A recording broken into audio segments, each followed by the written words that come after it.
Hello, my name is Jorb. I love gear. We are in the corner of my studio, or my room, not really studio, that houses two of my favorite objects. This is a Wurlitzer 200, and this is a Mark II Rhodes. I really love the sounds of the 70s. I really love the sounds of electric pianos, and as much as I love them, I don't use them very much. They are big and heavy and noisy, and both have different problems that I have yet to correct. And as much as I do work on them, there's always something else that needs to be done. And like many things in the modern music production world, there's a smaller, sleeker, more convenient way to get the same or similar sounds. And that is the subject of today's video. Yamaha's Reface CP. I need to call Gabe Miller for advice on holding synths in front of my face because I'm really dropping the ball. I love the Reface CP for a lot of reasons. It gives me these sounds, plus some more, plus effects that I would have to wire up and power separately, all in one little unit. I treat it like a module and typically will control it from another keyboard. So that's most of my perspective that you're going to hear today. I haven't really used it with batteries. If you're curious about it being portable, mobile, I know Nare Soul has some videos. I remember her plugging it into a power bank and playing it on an airplane, which was awesome. She's a great player. Anyway, I digress. This video is unscripted and unplanned. I'm trying to crank a few things out before I have a very busy week. And this video is like that because I couldn't really settle on an angle beyond that. I like this. It does a lot of good for me. Okay. The Reface CP is perfect. I love the Reface CP. I don't like those angles. I don't think they're interesting or unique enough. I use this more than my vintage electric pianos is what I thought of, and that might be the name of the title that you're reading now, but it isn't really the focus of what I'm talking about. I'm just talking about a module or a hardware unit or a keyboard that I think is executed extremely well. So I'm going to sit at the table with the Reface CP, tell you what I like, tell you what I don't like. If you're subscribed, thanks for coming back. If you aren't, I encourage you to consider it. It's free for you and helps me grow. I'm stealing those lines from two different people, but I don't know who. Okay, not much else to say now. Let's head over to the table. Here we are. I have the Reface CP plugged in just over MIDI to my DeepMind below it, so I have a full-size key bed.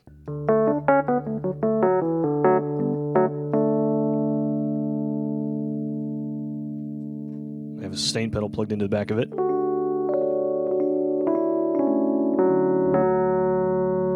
Great, does sound very good just on its own.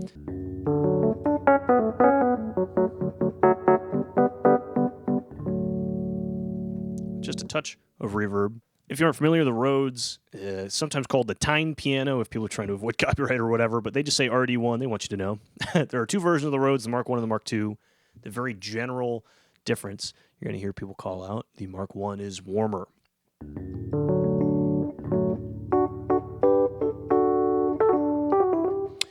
Darker, whatever. Anyway, but the way it makes it sound, think of it like a lopsided tuning fork. There's a tone bar on top that's a big and tuned to a specific pitch, and it is connected to a tine, which is a little metal rod that you hit with a rubber-tipped hammer that vibrates. And think of the sound of a tuning fork. It's precise. It's almost just a sine wave.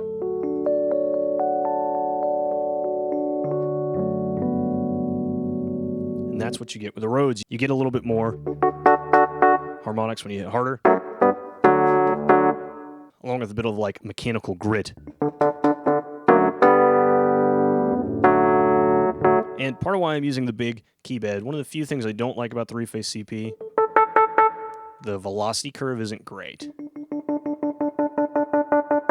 There's kind of a drop-off point, a bit of a like threshold where suddenly it's a higher velocity. I then get there much smoother when I control it with something via MIDI. Plus, I'm just used to this. Anyway, one thing to complain about, the MIDI connection is this breakout from what looks almost like a PS2 cable, you know, like an old keyboard, and it breaks out into two full-size jacks. This was just before TRS MIDI was like everywhere and popular, so it's not that big of a deal. It's just like, oh, I have another weird, bespoke dongle to deal with. Not the end of the world, but just worth mentioning. Anyway, I'm going to go through the rest of the types, the rest of these modes here, and then I'm going to do all the effects by sort of potent pairings, putting things together. Anyway, we've heard the Mark I Rhodes.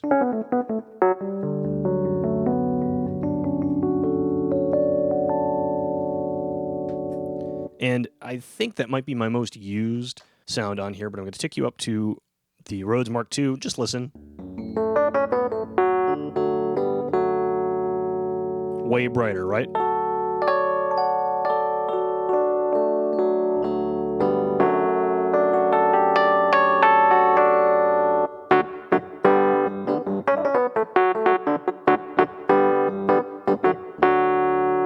Just to compare again, here's Rhodes 1.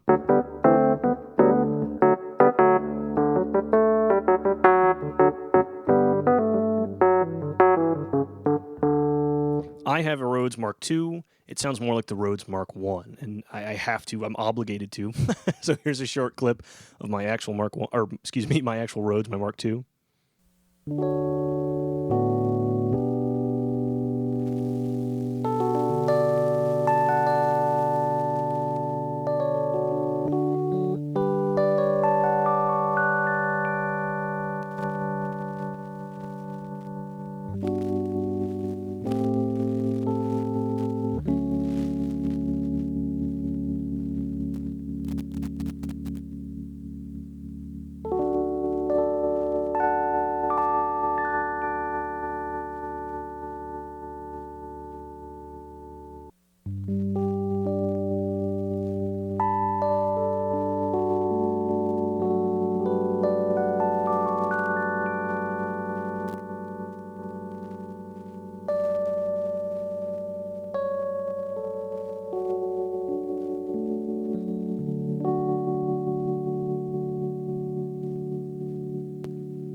Great, and the Rhodes Mark II here.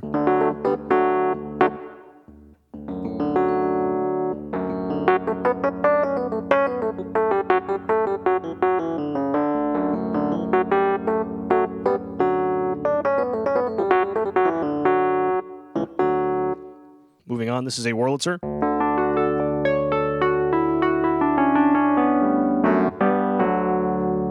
Different from the Rhodes. The tone generating principle of the Wurlitzer is a rectangular reed that you get with the hammer. That is tuned by adding or removing some amount of solder.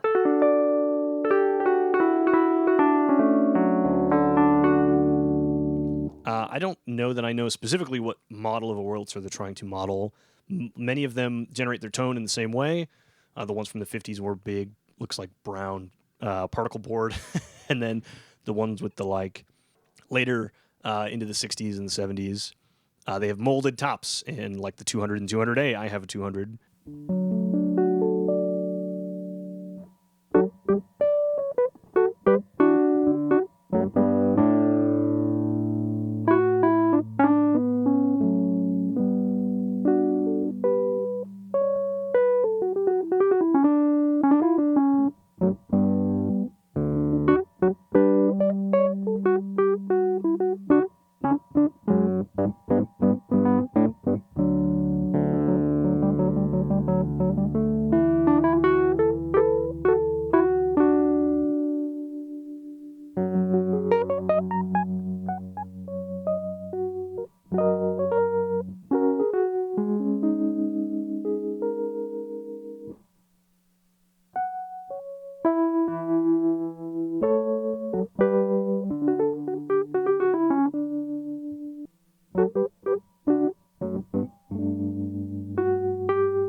And I imagine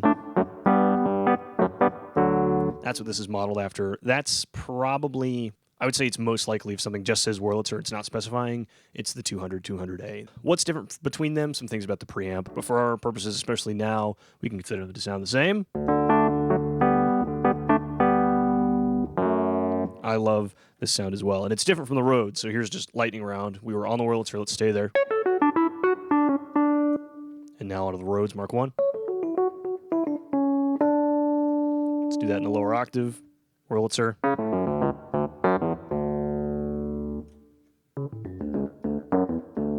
They're really, really different. You can hear that they're different, right? The Wurlitzer is woollier mid-range. The Rhodes is precise. Almost crystalline.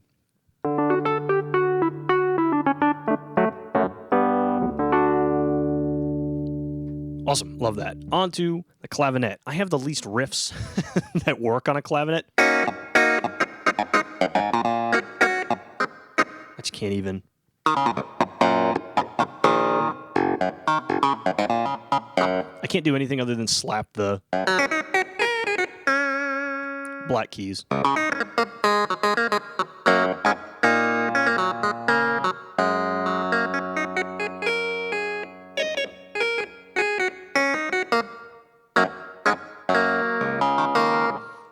If you aren't familiar with a clavinet, it's like diagonally strung, really big guitar strings that get smacked with a hammer. So that's why it sounds like a tiny slap bass.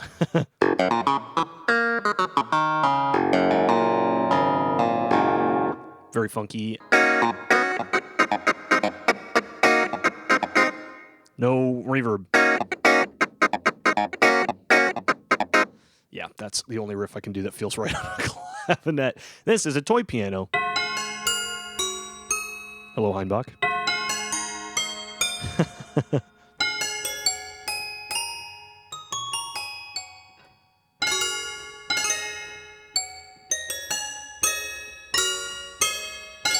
Very, very cool addition. No specifics as to its tone generating principle. This is a CP. I think of the CP70 first, might be CP80, but they are electric grand pianos.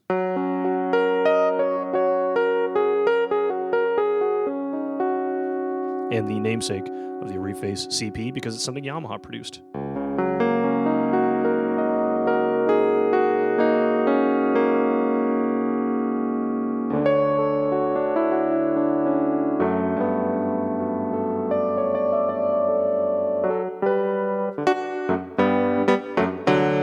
Think of a grand piano with pickups in it. That's how these look and sound and operate.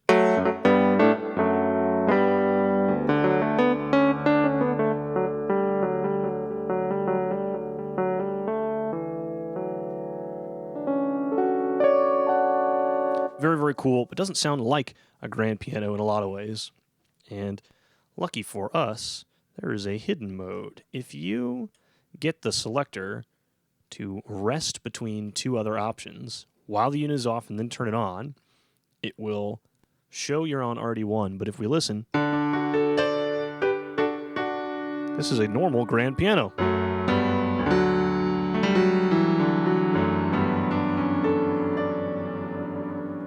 And I just, out of instinct, turn up the mod wheel. Yes, you can use pitch and mod wheel on all of these with an external MIDI controller. But I will turn that off for now.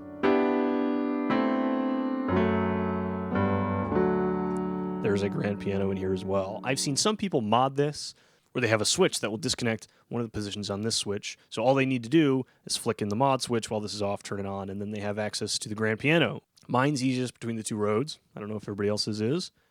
And then there's the grand piano.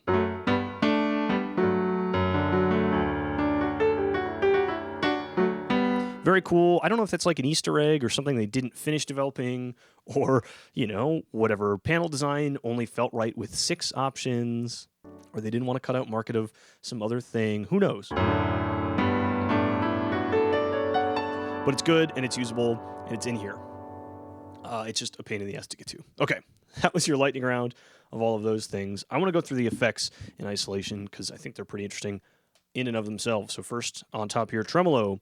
Tremolo, if you watched the Synthesis Guide to Modulation Pedals, you'll know Tremolo is just controlling our amplitude.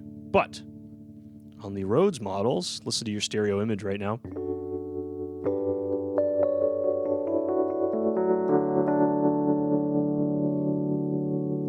It's panning left and right. And that happens on the Rhodes Mark 1 and the Mark 2. Wonderful sound. That was built into the suitcase pianos, the Mark 1 and the Mark 2 Rhodes.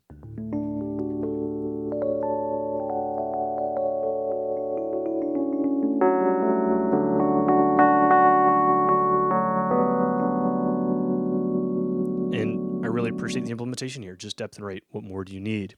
On to the Wurlitzer with tremolo on. Listen close. Listen to your stereo image. It's not panning between left and right. It's just your volume going up and down. Why is that? That's how the vibrato, as it was named, in the old Wurlitzer pianos worked.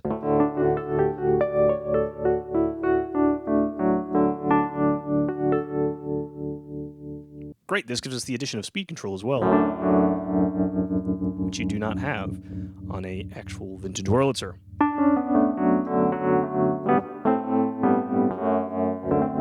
And I really like that difference right there, right? The Rhodes is stereo trem, the Wurlitzer is just mono, oscillating your volume trem. The tremolo on the Wurlitzer, the Clavinet, and the toy piano is in mono. But on the CP70 or the CP80, it's stereo again.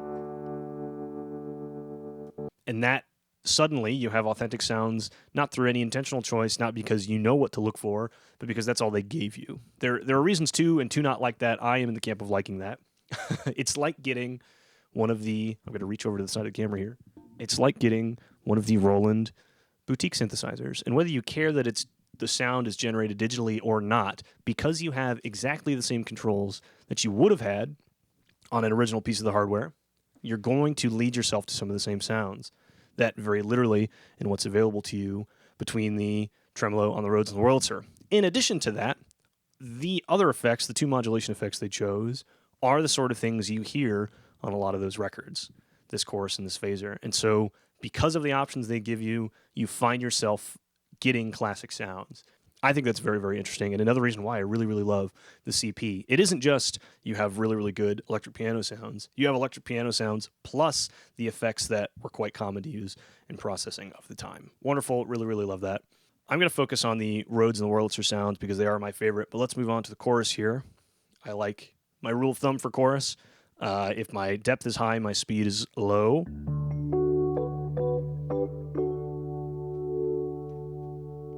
My depth is low. Whoops, my depth is low. My speed is high.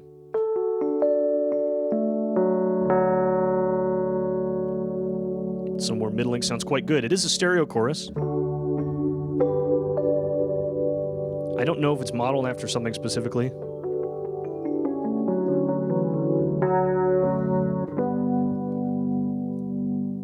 Just superb.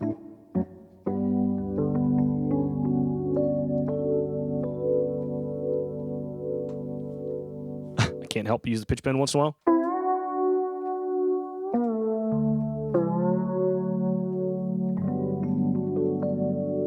Very, very cool. The chorus sounds so, so good. I'll show you on the Mark II. I can't tell if the chorus is different or if we're just feeding it such different harmonic content. I believe the chorus is the same on those two. Wurlitzer with a chorus. Not something that I associate with those sounds. The Wurlitzer to me is more the 60s. The Rhodes is the 70s. CP is mid to late 80s. In my brain, is that exactly right? I don't know. There might be, some track from earlier one way or the other that you associate with either of them.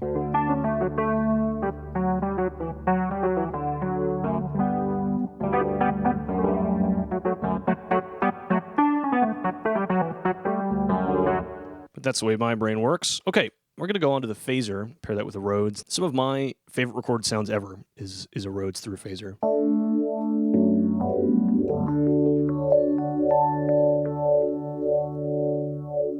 Again, if you watch the Synthesis Guide to Guitar Pedals about modulation, I believe this is a 4-stage phaser. Just based on listening.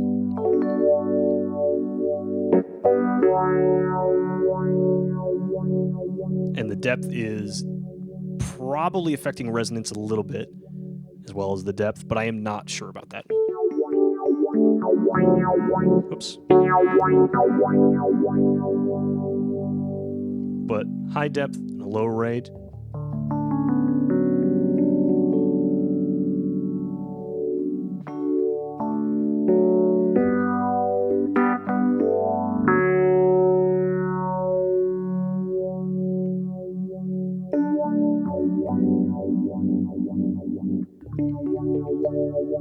Just extraordinary. And here it is on the Mark II.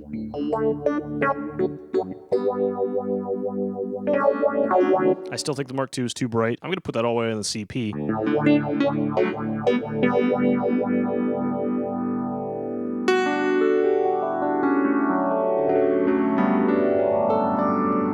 I think it gives it such a wide harmonic range. It sounds really interesting to get moved through there. I should have showed you the CP with the phaser. That's quite a common sound.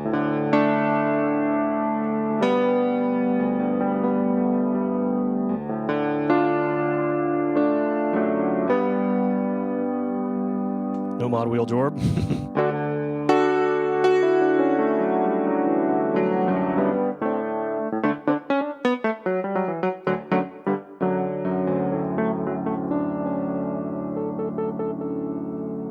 Cool. The toy and the clavinet don't need that. What they do need is this wah. The clavinet does. It's an auto wah, a triggered wah. Think of it like an envelope filter. Depth is our sensitivity. Rate is our resonance.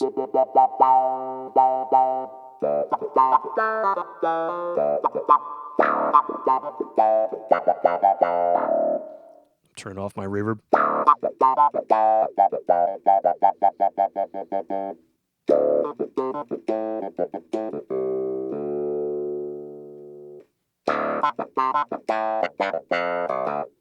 turning on my chorus.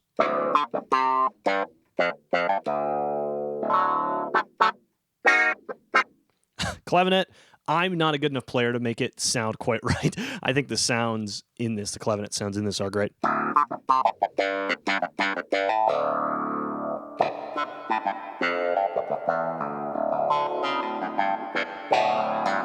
Trying to hide it between a bunch of effects. Not going to do that anymore. That was all these effects. The time-based effects, the reverb's been all the whole time just because that's normally how I use it. But you have two flavors of delay. And I will go to, why not the Wurlitzer to demonstrate them. We'll start in the bottom with the analog delay. More time.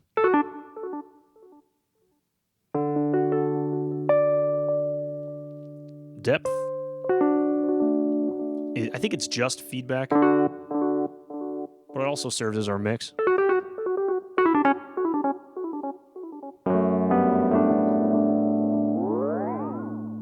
Pitch adjusts as you change time.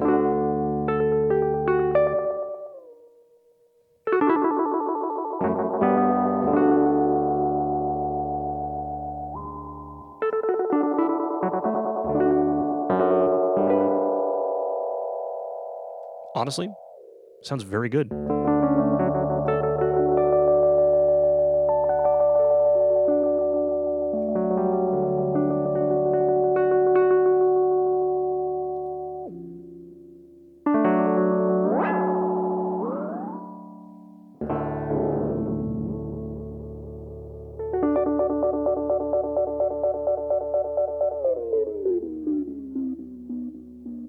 Cool.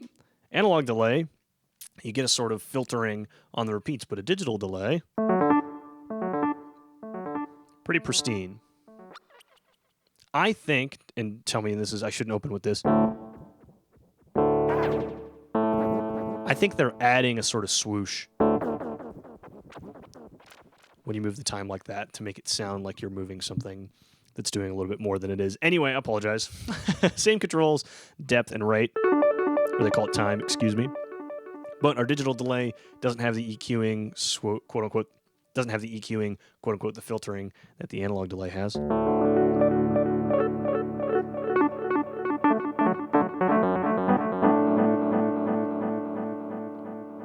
if you put the depth really high, it'll just go.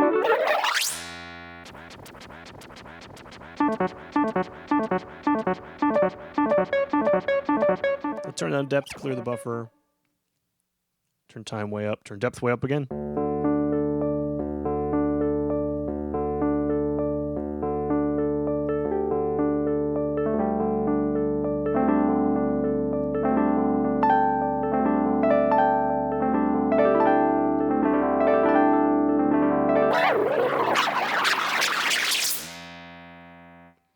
Wacky stuff.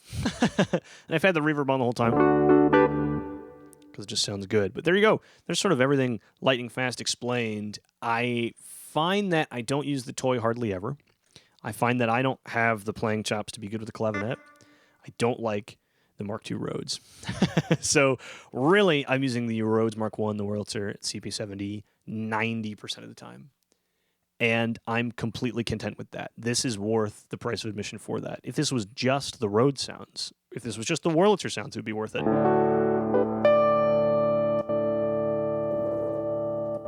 But once you start combining everything,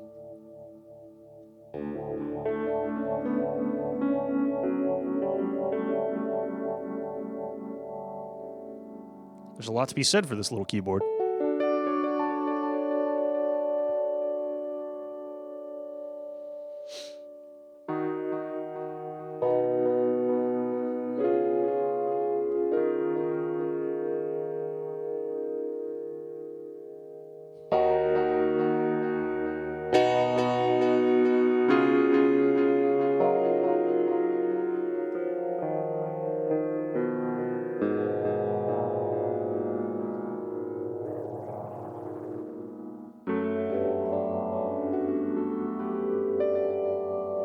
Great sounds.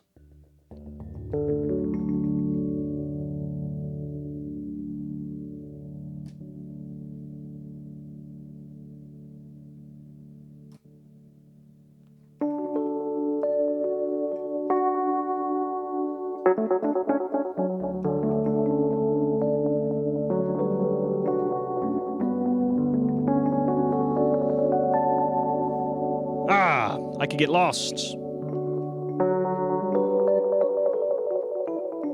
Cool. And on to like the very clear value statement of this. If you want another sort of like digital rompler piano, actually, this is something to focus on. I think they call this spectral modeling. I'll look up whatever bullshit marketing term they actually put down, but I don't know that it's actually samples, but I can't think of anything else it could be. And what makes me think it's samples in part is the toy piano.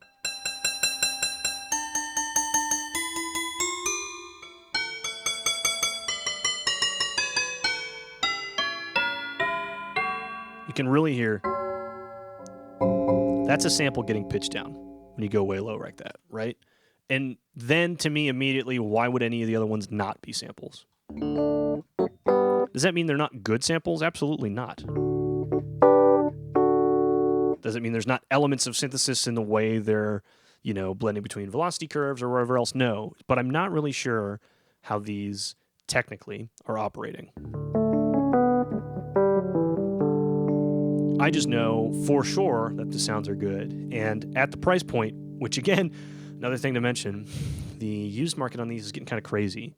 I can't see outright that they've been discontinued. In places like Perfect Circuit, check the affiliate link below. I still have them listed as pre-order. But if you check out Reverb, you can see people trying to scalp them. You can check the affiliate link for Reverb as well.